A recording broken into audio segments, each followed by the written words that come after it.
Welcome, everyone. I'm Sue Barber, author, former IT director for a Fortune 500 company, turned executive coach, and this is the Visibility Factor podcast, where we explore how to raise your visibility and play bigger at work and in life. We'll explore key topics and welcome guests that help you shift your thinking about yourself so you can see new possibilities for your leadership. I'm on a mission to create a visibility movement for leaders to show their value and be seen for their true talent. Are you ready to take the next step towards a higher level of visibility for yourself? Let's go.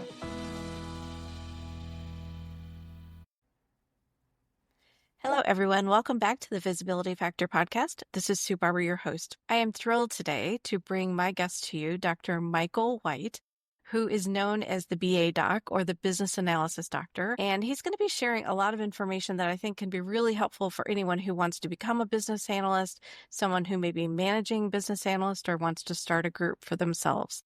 Thank you so much for joining today, Michael. Share a little bit about yourself with the audience.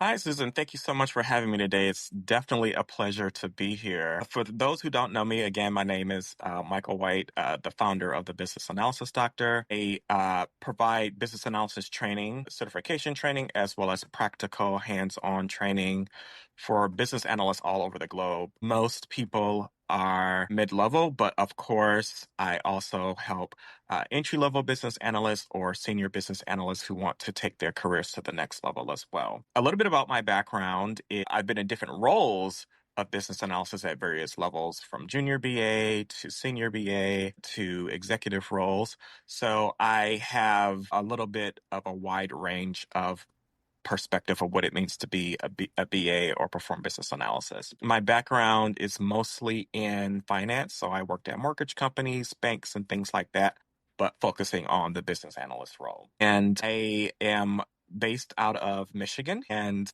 my business is mostly virtual. But, I every now and again, I'll do some in-person events or in-person consulting. But for the majority, this is a virtual business. And like I said, I have students across the globe. So anyone who is interested in being a business analyst or learning more about it is welcome to reach out to me. So I'd like to start for people who may not be familiar with business analysis. You and I are, because I used to manage business analysts back in my day at Kraft. And of course, you've been one and know a lot about it. But can you give maybe just a definition of what that means? I'll define what business analysis is.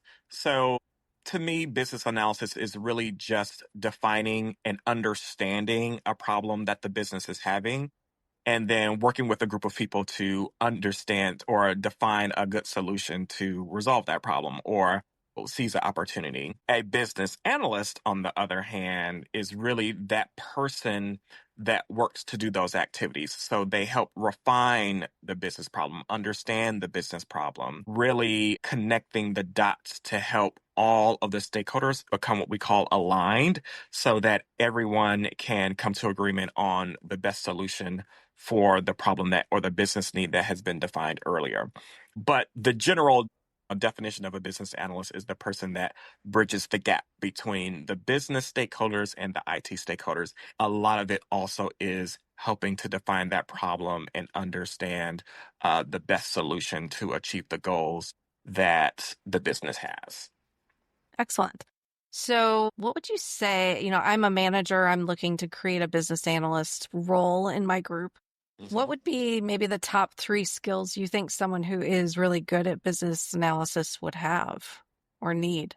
Yeah, I think some of them are soft skills. I think communication is definitely one of the biggest things that you need as a business analyst. Business analysis and being a business analyst is definitely a people-based role. So if you are good at communicating your thoughts and helping all stakeholders become aligned and come to the same understanding. Also, facilitation. So we have to facilitate groups of stakeholders to lead everybody coming to the same understanding, managing groups of people in a way that we're trying to learn things. So we have to facilitate learning, but also teach that information as well. So I talk a lot about people who have a fear of public speaking and things like that. So if you have that fear, that's definitely something that you want to resolve if you want to be a business analyst, because most business analysts are in the forefront or in front of groups of people. It's very rare that you'll have that BA role where you're just kind of sitting at your desk and doing analysis work, right? That's more of like a data analyst. But the business analyst is a person that is almost like a spokesperson for the product. Being able to see a problem, break the problem down, dissect it, look for root causes, things like that. All of those skills are what we call underlying competencies for business analysis, are going to be very essential. And then you can learn about those hard skills, those applications and things like that once you get into the organization, because every organization has their own applications that they use. So I typically tell people to focus on the core fundamental skills of business analysis. And then, because you can take those to any organization. Yeah, that makes sense. You want it to be kind of skills that are agnostic, no matter what company, what Exactly. industry. Do you think it helps people who have come from a business background to take a business analyst type of a role? Or can somebody who's been, let's say, in more of a technical role be able to transition into business analysis? I think either. Both of those areas are critical to understanding business analysis, right? I would say the business side would help you more because you need to understand the larger picture of an organization. You want to understand things about organizational goals, organizational objectives, understanding how to identify stakeholders and understanding different departments and things like that. Organizational structure, right? Those are all key things that a business analyst is going to have to analyze and work through in their typical work. Now, on the technical side, our responsibility is usually to understand the technical side. We don't necessarily do the technical stuff, but I do think if you have that technical background, it can really help you be effective as a business analyst in communicating with those more technical roles. So, for example, if a developer wants to transition into being a business analyst, great.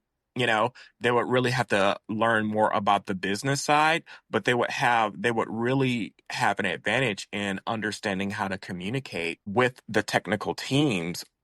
So they would just need to learn how to communicate it from the BA perspective to provide them with that information. Yeah, I mean, that makes total sense. I think that's why I had kind of a mixture in my group. I had people who came from the business, people who came from technical experiences, and I think it helped them learn from each other in many ways. They could lean on each other as well. So, what do you think is the most challenging part of being a BA? Is it solving the problem? Is it managing expectations of stakeholders? For me, it's largely been dependent on the organization. I think every organization has their own culture, their own perception of the business analyst role. To me, what has been the hardest is coming into an organization where the BA role is new.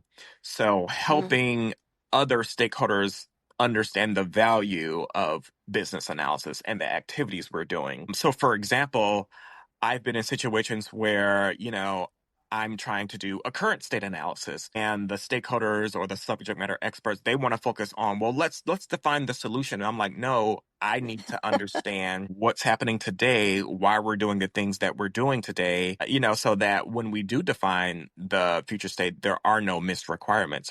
They might have that opinion, well, I don't want to reinvent the wheel, or I don't want to just create a better version of what we have today. But it's like, there's so much more to analyzing the current state than just trying to recreate it, right? I'm really trying to get context. I'm trying to understand. I'm trying to learn the processes, right? So really trying to get those stakeholders and project managers, they want everything fast, fast, fast, but it's like, I need to take the time to do these activities. So getting other stakeholders to understand the value of business analyst activities and the time required for those activities, right, has been a challenge for me, because it's like they don't appreciate it until something happens. It's like, oh, well, do we have that documented, or where was the documentation on that? They think about it after the fact. But when it's beforehand, they're like, well, we don't need to do that. It's like, yes, we do. I think what's also cool about that role is that they uncover, you talked about processes that are done on the side or Yeah. things that are not documented to your point, or things that nobody realized somebody else was doing and helping somebody and never told anyone that they do that. But Yeah. it's an integral part of the process, and you're about to break it apart. And so Yeah. until you Yeah. find that out, right, it's the shocking moment of what? You're doing what? I loved it that we found it, but it was painful for everybody to understand that we were going to have to change it. When business analysis is done right, the results are definitely impactful for sure. 100%. I have seen a lot of BA roles in a lot of companies, and a lot of things that they're doing are amazing. Is anything changing in this space because of AI? Is this a role that's going to be impacted in any way by AI? Yes, definitely. I think when AI is used right, it can really help the business analyst be more efficient. What I don't like that I'm seeing is for business analysts who are less experienced, they might be playing around with AI and they might not be able to detect good responses from bad responses, right? So, they might be trying to use AI as a learning tool, which is good. It can be helpful for that. But if you don't have the background or the context, you're not going to be able to decipher the good responses from the bad responses. There's a lot of good stuff out there, a lot of good feedback, but there's also a lot of garbage.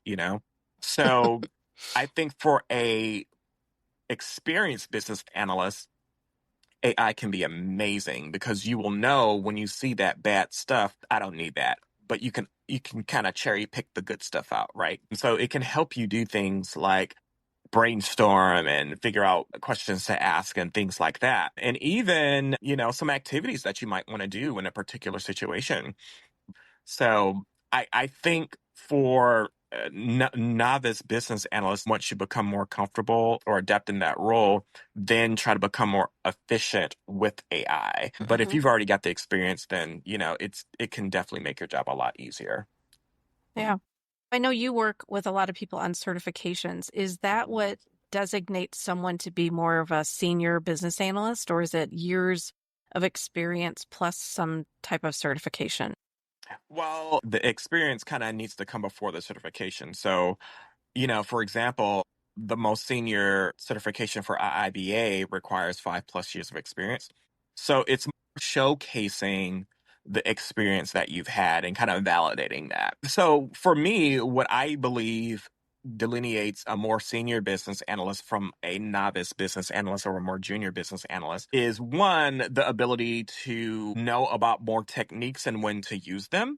So a more senior BA would probably have a larger toolkit versus a junior business analyst. They probably have a limited toolkit. They probably use like 3 or 4 different techniques over and over and over without having the ability to say, okay, this is the problem or this is the opportunity we're dealing with. Let me look at my toolkit and see which tools or which techniques are going to provide the best outcomes, right? So that's really like that senior part where you can do that versus saying, okay, these are my go-to techniques, right?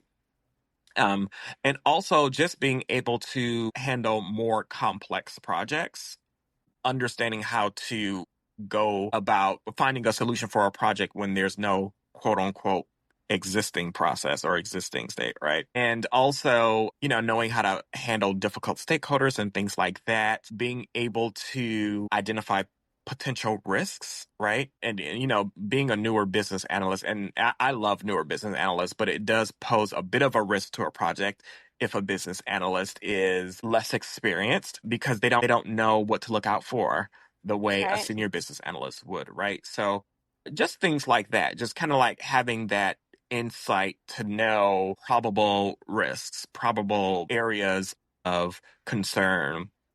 One of the major differences is the ability to elicit requirements. A more junior business analyst will probably do what we call gather requirements, where you ask the stakeholder what they want, maybe if there's something that you're compiling, and then you document that.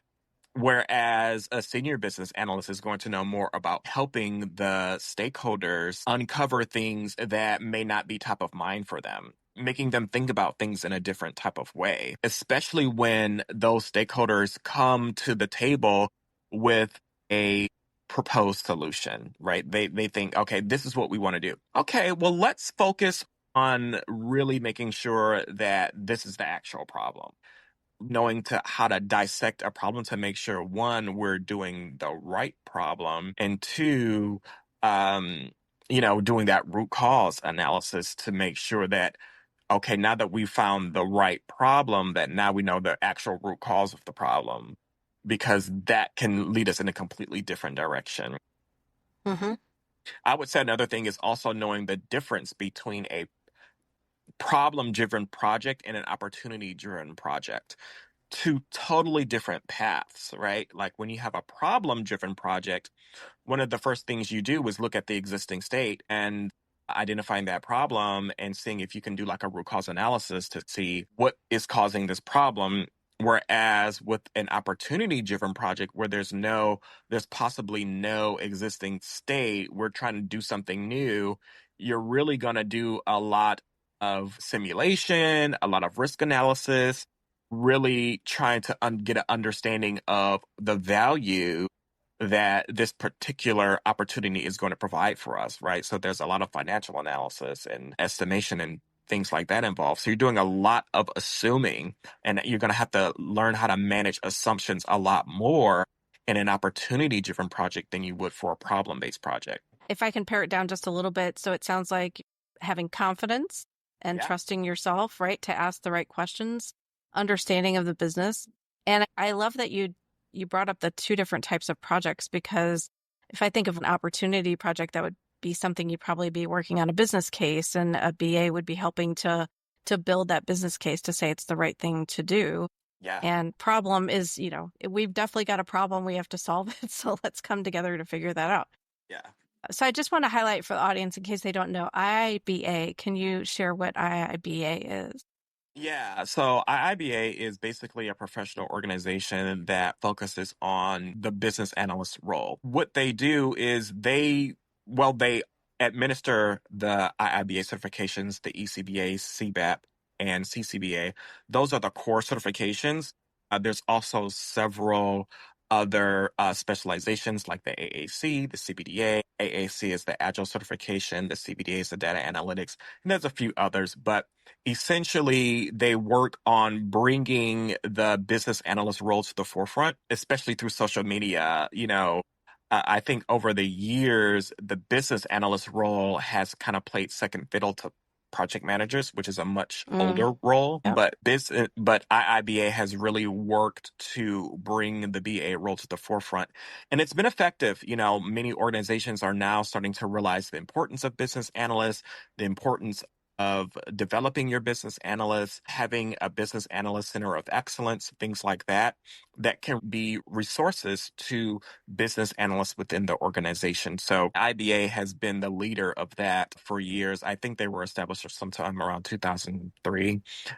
So they've been around for 20 plus years and making this role as visible as it should be, right? It's been kind of like been a silent hero all these years, but IIBA is really helping bring that role to the forefront. Yeah, I love that. The silent hero. I can definitely see that and recognize that in my team that was doing that for sure. If you are talking or coaching a new BA, what are the top 3 questions you might help them learn how to use, or that might be helpful to the audience someone who is a BA would be able to leverage?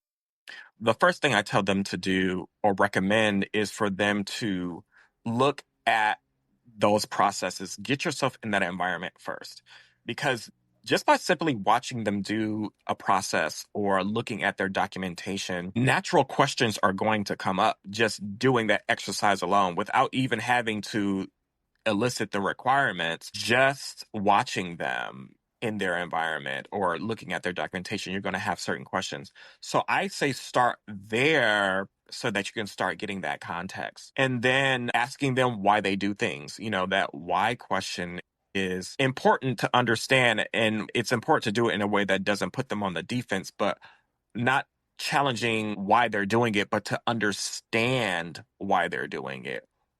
what's the value of this? What's the significance? And what happens if you don't do this role or this activity, right?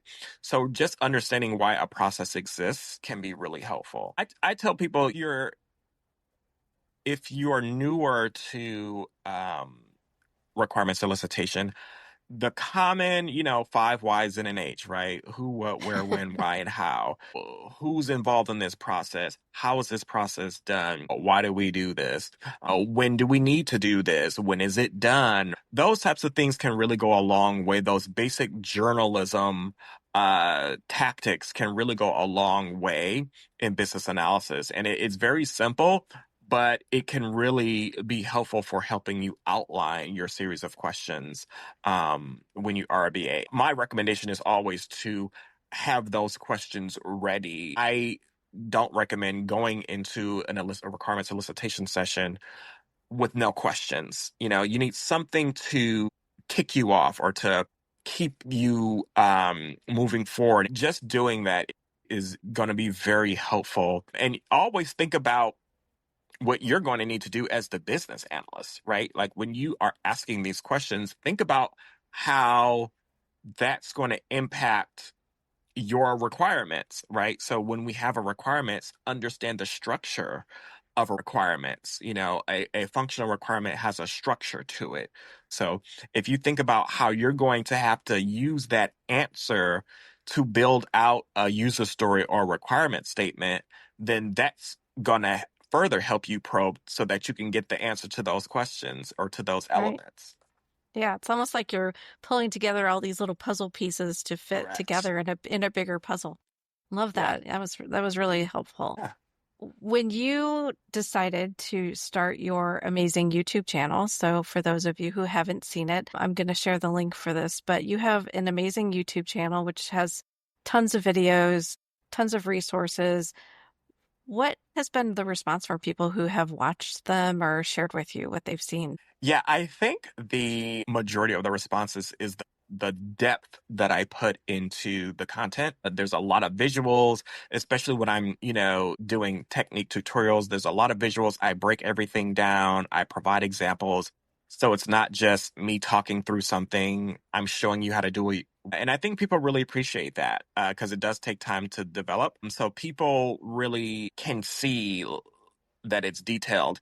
And one of the things that I get a lot is actually from students who are in an IT major or something like that. They often tell me that this tutorial was way better than what my professor did or way better than what I'm learning in school. And I think a lot of students are actually using it to supplement their learning at the university or at their college, and I love that. I think that's great because sometimes maybe, professor, maybe they don't have time to break it down when you've got all these other concepts to teach, right? So I love, that's one of my favorite ones is when I hear people say that it's better than what they're learning at the university. But a lot of people also tell me that there have been concepts or even documents that they never really understood, and now they understand it enough to actually create it or to review it. So even if it's a document that someone else creates, they now understand the elements of it and the significance of it. So when they see it, now they know what's important and what to look for in terms of using it as an input into their business analysis work. So there's a lot of positive feedback, and I really appreciate the support that I get from the audience on YouTube for sure. I wish we would have had this way back when I was having my team because I don't even know where IIBA, I know it existed, but there were very few resources out there for business analysts at the time. And I found it to be challenging to help them learn what to do, how to navigate, how to build structure around just their role. I think it was really an interesting time, and I wish we would have had something like this that we could have pointed everybody to go learn some more. Yes, I get a lot of managers telling me that they use different playlists for their team as training or as, supplemental learning and things like that. So I just am so honored that they value the content enough to use it to supplement their organization's learning and training development for sure. Yeah, that's a huge compliment to you for sure. You need to be building some partnerships with some colleges and companies, I think. Yeah, yeah, for sure. Definitely. So, anything else you want to add that I didn't ask you about? I would say I just think that if there's anybody out there that's interested in business analysis or becoming a more effective business analyst, I think, there are so many resources out there. But if you're a person who's never had formal training, and I'm not saying this because I am a trainer, but what I've learned is that there is a general benchmark of what business analysis is. And every organization has their perception of what business analysis is. So if you're using your experience, you can have 20 years of business analysis, but if you've only used the experience you've gained from your organizations, you're only as good as those organizations, right? You could have been a poor business analyst for 20 years you know what I mean? If you have Yes. never learned the global best practices or the global standards, right? So just looking for that formal support can really give you an outside perspective on what you can bring in and contribute to your organization and introduce them to things. And I think that's why certification has become so popular in the business analysis space, is because you're getting that outside global perspective, and now you have you have a toolkit or an arsenal of things that you can bring to your organization, and now your organization can see you as the go-to person or as the professional, right? And that's how you get promoted, right? By introducing Hmm. your organization to things that can make their organization excel and reach their goals, because a lot of the work that we do is aligned with business and organizational goals and objectives. Yes, I love that. That's showing the value of the role, showing the value of who you are as a leader within that role. And I think that's an amazing part. I mean, just thinking about for the audience, anybody who is a business analyst and looking to get more visibility, getting a certification, talking about how many years of experience you have, all of those things can help you get to the next level. So thank you for sharing that. That was really, really helpful. Okay, so we're going to transition into what I call the Rise Up and Be Visible quick tips. These are 4 questions that I ask every guest. So the first question is, what do you think visibility is, and why did you answer it that way? I think visibility is on making some type of an impact, right? I think most roles, specifically since we're talking about business analysis, I think most roles do remain invisible until you make some type of an impact.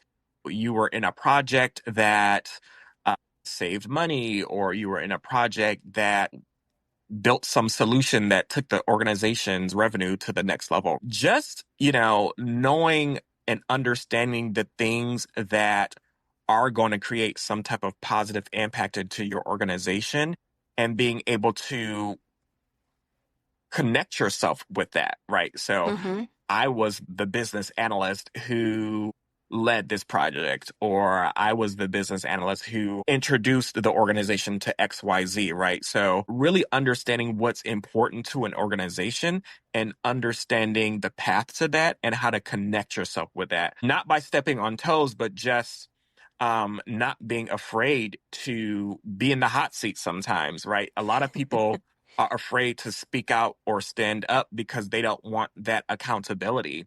Well, with that accountability, comes responsibility. So you can't make an impact with fear. You kind of have to be brave enough to speak out and to do something different if you ever want to make some type of impact. So just being brave enough to stand out and knowing how to make that impact.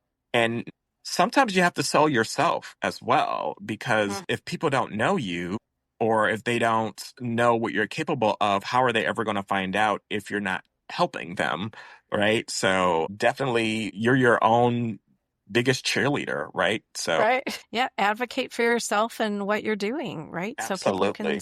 see you. Because Yeah. sometimes people Yes. think, oh, my work will speak for itself. And sometimes it doesn't. Let the work, go with that mindset, but also speak for your work as well. Yeah. I love that too.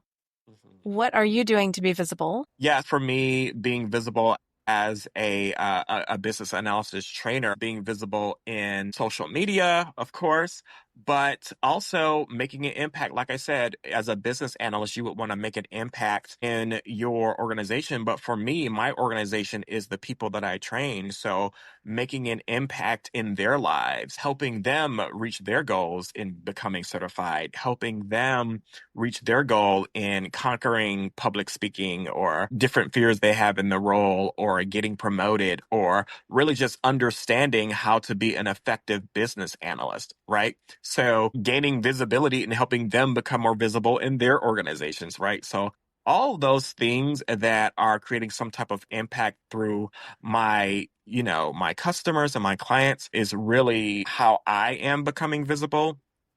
And also just in the space, just really making myself available to the business analysis community through platforms like YouTube and LinkedIn and things like that, where even the people who don't have direct access to me, they can still benefit from some of the content that I'm putting out there that may give them a tip that they've been struggling with for a while. So sometimes just producing things that can go beyond yourself, right? So creating that valuable content, I think, is another way that I'm building my own visibility. What leadership or career advice has been most helpful?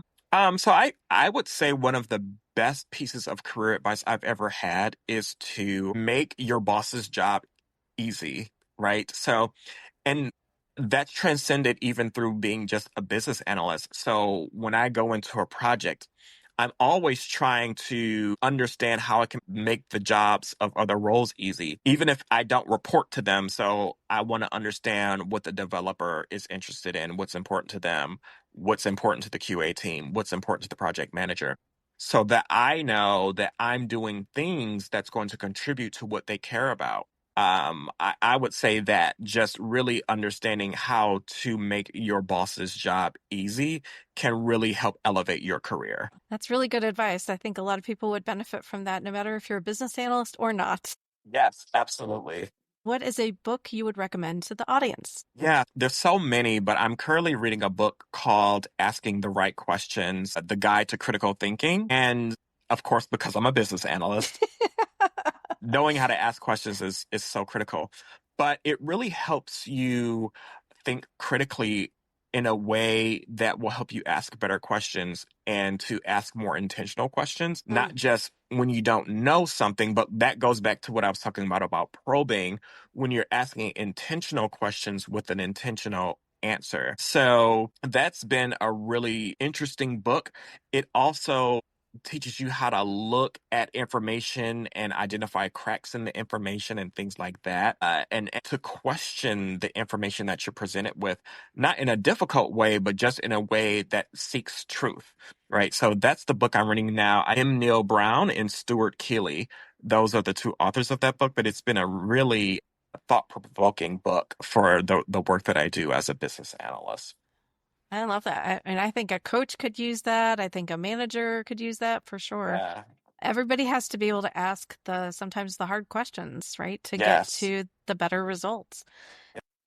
Well, I would love for you to share how people can find you out in the world on social media. Yeah, so on social media, I am in a lot of different places. The place I'm most active is definitely YouTube.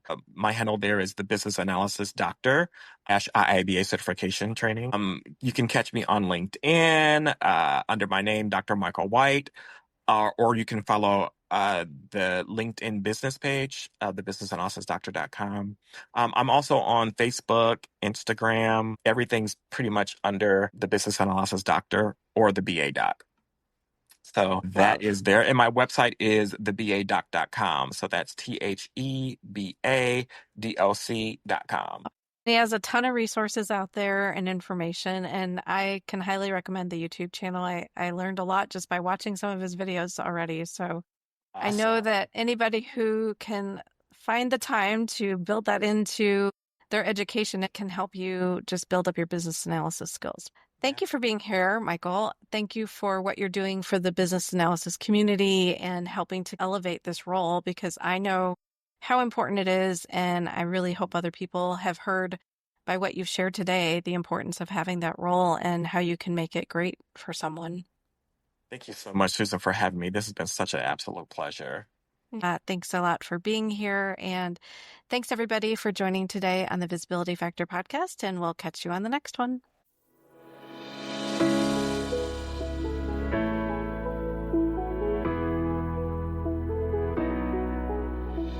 Thanks so much for listening to the Visibility Factor podcast. Remember that visibility starts with small steps that are intentional and consistent each day. Be bold, be visible, be the leader you were meant to be. Find us and subscribe on Apple Podcasts, Spotify, and wherever else you listen to podcasts. Follow us on all of our social media platforms, which are highlighted in the show notes. Thank you for listening, and we'll see you next time on the Visibility Factor podcast.